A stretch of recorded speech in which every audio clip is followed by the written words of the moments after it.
Então vamos lá, pessoal, em tela agora, vamos ao estudo. Risk of Suicide and All-Cause Death in Patients with Mental Disorders, a Nationwide Cohort Study. Então esse estudo, pessoal, foi publicado na Molecular Psychiatry, né, Nature, agora no ano de 2025, Fernando, um estudo super recente aí. Então, esse estudo foi conduzido por algumas instituições aí, né? Então, Department of Psychiatry, Helian University, Sacred Heart Hospital, Samsung Medical Center, Depression Center, é um estudo da Coreia do Sul, né? Então, um estudo super interessante aí, que eles conseguiram fazer um coorte. A coleta de dados desse estudo foi de 2009 a 2021 e publicado agora, né? Janeiro de 2025. Vamos a esse estudo então, doutor Fernando? Vamos lá, dados super recentes. Bom, a importância desse estudo aqui é autoevidente, né? Transtornos mentais estão associados ao aumento do risco de morte prematura, e inclusive incluindo suicídio. A morte prematura, nos transtornos psiquiátricos, tem gente que pensa que é apenas para o suicídio, mas não, ela inclui suicídio, mas principalmente o aumento de risco cardiovascular também é importante, né? A ênfase nesse estudo aqui a gente vai ver suicídio.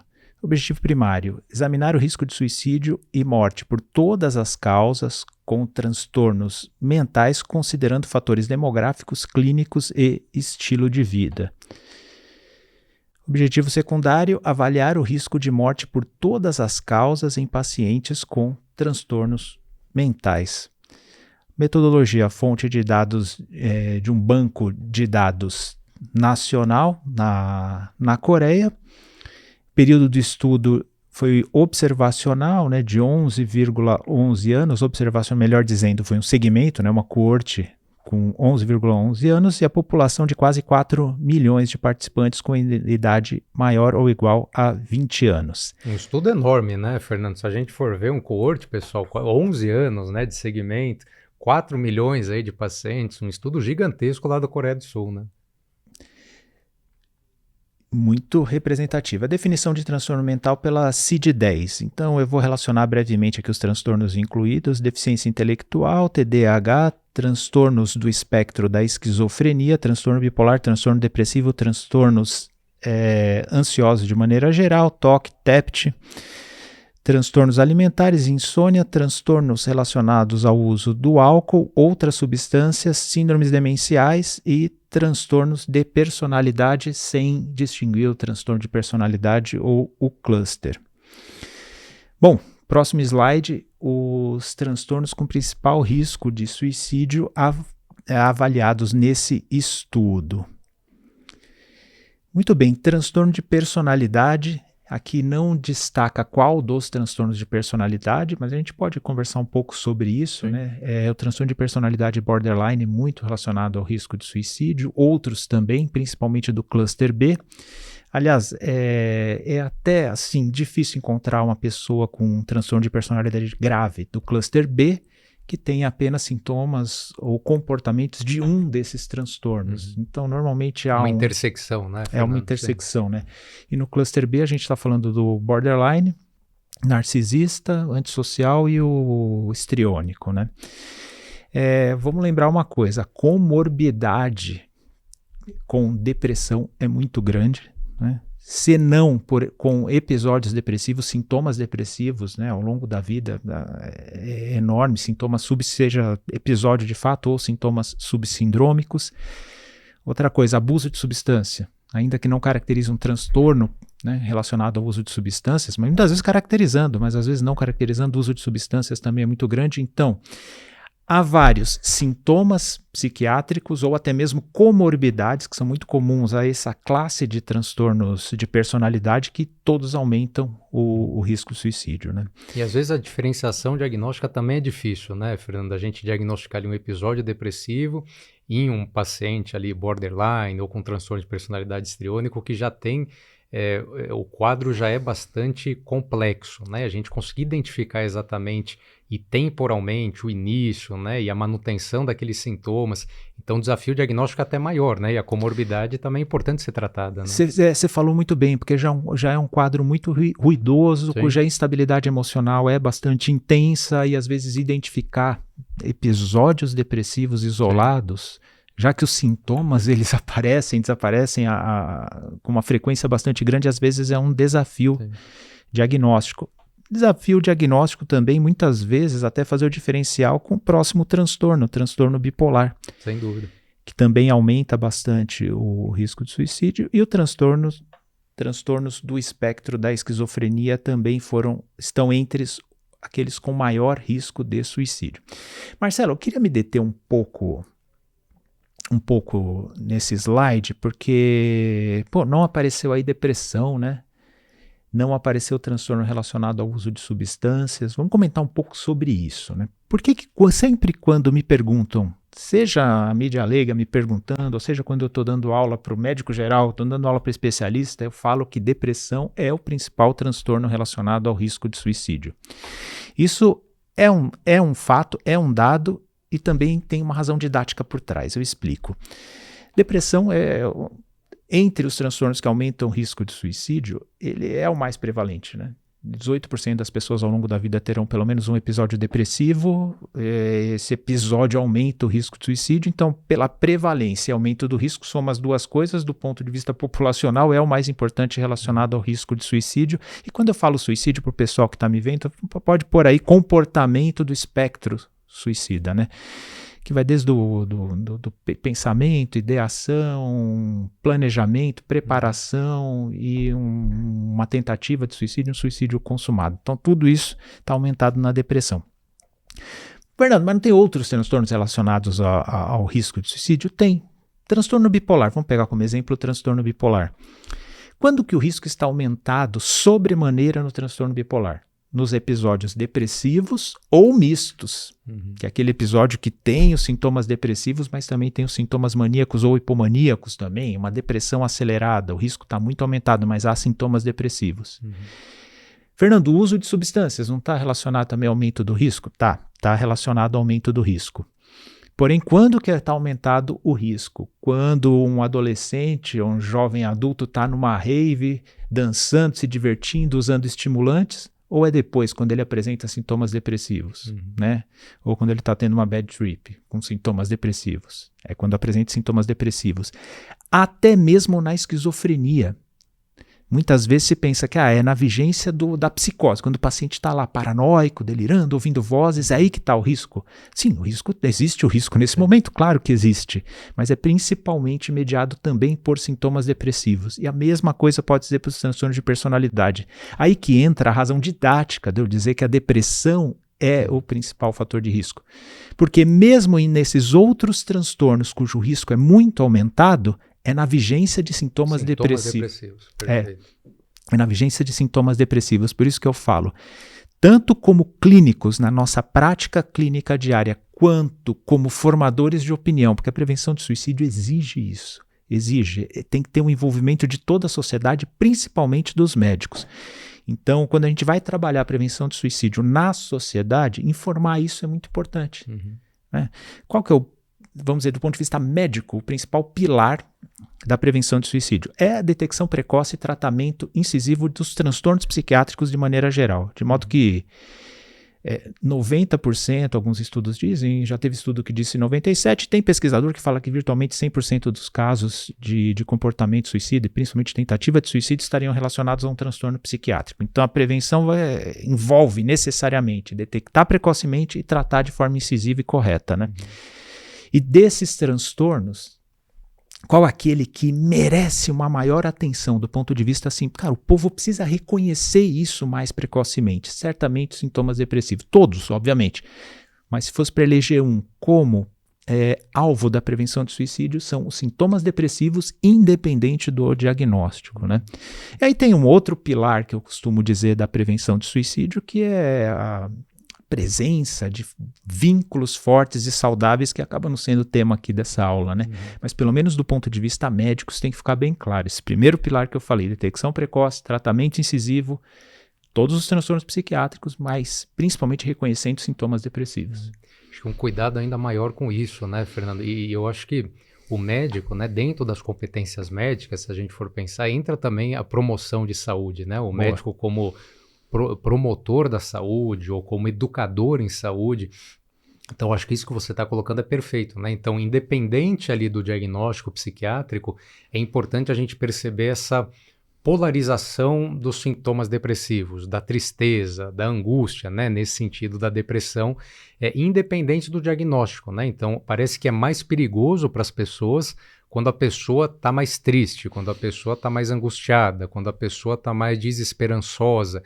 E isso pode acontecer, pessoal, como o Dr. Fernando apresentou para vocês, em alguns transtornos mentais, mas acho que é muito importante a gente conseguir até educar ali os pacientes, as famílias nesse sentido, né, para ter esse cuidado e esse sinal de alerta, né, quando isso estiver acontecendo, já perceber que existe um risco maior acontecendo naquele momento, né, naquele período ali, né. E para finalizar esse ponto, é muito importante salientar que nem sempre a gravidade do sintoma propicia um risco maior. Eu explico. A gravidade dos sintomas depressivos certamente estão relacionados ao risco de suicídio, mas não é o principal fator. O principal fator associado ao risco de suicídio é a presença de desesperança. Por que eu falo isso? Porque às vezes a pessoa não está apresentando aqueles sintomas graves, exuberantes, que saltam aos olhos, como popularmente se fala, doutor, acho que não é depressão que ele tem. Depressão não é aquela coisa de ficar deitado, não conseguir fazer nada. Quase o estereótipo, né, Fernanda? Aquela pessoa que fica dentro do quarto, dormindo, tudo apagado, chorando o dia inteiro. E não, a maior parte dos casos não se apresenta assim, né? Não são assim. E, curiosamente, muitas vezes não é a pessoa que está com a depressão mais grave que está mais em risco. É aquela pessoa que já perdeu esperança. É aquela pessoa que, quando está no consultório, fala assim, doutor, a vida é chata mesmo desse jeito. Muito bem, mas você está aqui tratando, você vai melhorar? Não acredito. Não tem mais jeito. Não tem mais jeito. Acho que a vida é isso mesmo. Estou aqui porque minha esposa mandou. Eu acho que é isso mesmo. Acho que eu conquistei o que tinha que conquistar. Essa pessoa está apresentando o quê? Desesperança. Agora você pega aquela pessoa extremamente grave que está na tua frente, apresentando um sofrimento intenso, até incapacitada momentaneamente. Mas aí você pergunta para ela, por exemplo, se ela pensou em fazer mal a si mesma. Ela fala assim, não, doutor, não, pelo amor de Deus, eu estou aqui, estou me tratando, eu vou melhorar, vou voltar a ser o que eu era. O que essa pessoa tem? Ela tem esperança. Essa está mais protegida do que a primeira. Sim. Então, muito cuidado com isso. Muito bem, risco de morte por todas as causas. Deficiência intelectual, há um aumento do risco, transtornos do espectro da esquizofrenia e transtornos relacionados ao uso do álcool. Tem uma estatística que ela foi uma projeção que fizeram para 2020, essa projeção ela se concretizou, né? Se a gente pegar o quanto que a pessoa deixou de viver porque morreu precocemente, somar os anos que ela se tornou incapaz, tem algumas doenças psiquiátricas que são terríveis, né? O transtorno bipolar, a esquizofrenia, a depressão e, no caso dos homens, o transtorno relacionados ao uso do álcool. Então, faz as pessoas morrerem precocemente, faz as pessoas viverem com incapacidade. Se nós formos ver a análise de subgrupos quanto ao gênero, transtorno do espectro da esquizofrenia, 8,4 para mulheres, 4,96 para homem. Transtorno bipolar, 8,29 para mulheres, 5,19 para homens. E transtorno depressivo, 3,22 para mulheres, 2,83 para homens. Transtorno depressivo é mais frequente em mulheres, uma razão de 2 para 1, mas mulheres se cuidam mais, por isso que acabou não sendo 2 para 1 ali na proporção. Muito bem, um achado importante é um risco aumentado de suicídio e morte por todas as causas em pacientes com transtornos mentais de maneira geral, né? Então, transtorno mental não é só sofrimento, não é só incapacitação, e o risco de morte não é apenas por suicídio, por todas as causas, né? E acho que isso, né, Fernando, como você falou, acho que mostra a dificuldade, às vezes, desse paciente com algum transtorno mental de também ter o cuidado médico necessário em alguns momentos, né? Então, por exemplo, né, aquele dado, aquele exemplo, né, um paciente que está num quadro depressivo, ou em um paciente com transtorno bipolar, ou paciente ou esses transtornos mentais que estão colocados, às vezes existe uma dificuldade até na aderência ao tratamento clínico, por exemplo, né? Então a pessoa pode ter ali uma prescrição de medicações para pressão alta, para o colesterol, diabetes, quer que seja, e ter uma dificuldade grande em conseguir seguir aquela prescrição. E muitas vezes eu ouso dizer aqui que não é porque aquela pessoa não quer ou não entende que precisa tratar, mas sim porque ela tem uma dificuldade muito grande de seguir aquelas orientações, né? Eu costumo falar, pessoal, que para exemplificar, né, para quem não entende o que é a depressão, às vezes para o paciente deprimido, né, para conseguir levantar e pegar um copo d'água na cozinha, já é um esforço tremendo, né? Já é uma coisa que gasta muita energia daquele indivíduo e é algo muito penoso para ele, né? Então, às vezes podem parecer coisas simples, né? De ir numa consulta, de um clínico, de tomar um remédio ali toda manhã, mas veja que esse paciente com depressão, por exemplo, ele pode ter alteração do ciclo sono-vigília, dificuldade de atenção, dificuldade de alimentação, pode estar mais lento, né, da parte psicomotora, ou às vezes mais agitado, mais inquieto. Tudo isso são barreiras para uma aderência a um tratamento clínico adequado, né, Fernando? Então, uma das hipóteses, né, que isso também pode estar envolvido nesse aumento das causas de morte aí, de pacientes com transtornos mentais, né? Eu acho que isso é algo que pelo menos me chama atenção e me faz pensar, né? Sobretudo na esquizofrenia eu penso nisso. É um paciente que, até por falta de discernimento, muitas vezes não sabe e não consegue cuidar de si mesmo. Sobre isso que você falou, tem um exemplo bastante didático, um estudo chinês, gigantesco, né, como quase tudo na China, e que fez uma correlação entre pessoas que tinham depressão grave e baixa vitamina D. Aí que surgiu aquela hipótese, então quer dizer que a vitamina D está relacionada à depressão, né? Coloca na caixa d'água, né? Vitamina... Coloca a vitamina D. Aí, só que a conclusão a que chegaram é que é justamente essa. Pessoas com depressão grave não tomam sol e não se alimentam bem. É lógico que eles vão ter vitamina D baixa, né? O que não significa que a baixa vitamina D causou a depressão. Na verdade, aquilo era mais uma consequência. E a baixa vitamina D vai levar a outros problemas, né?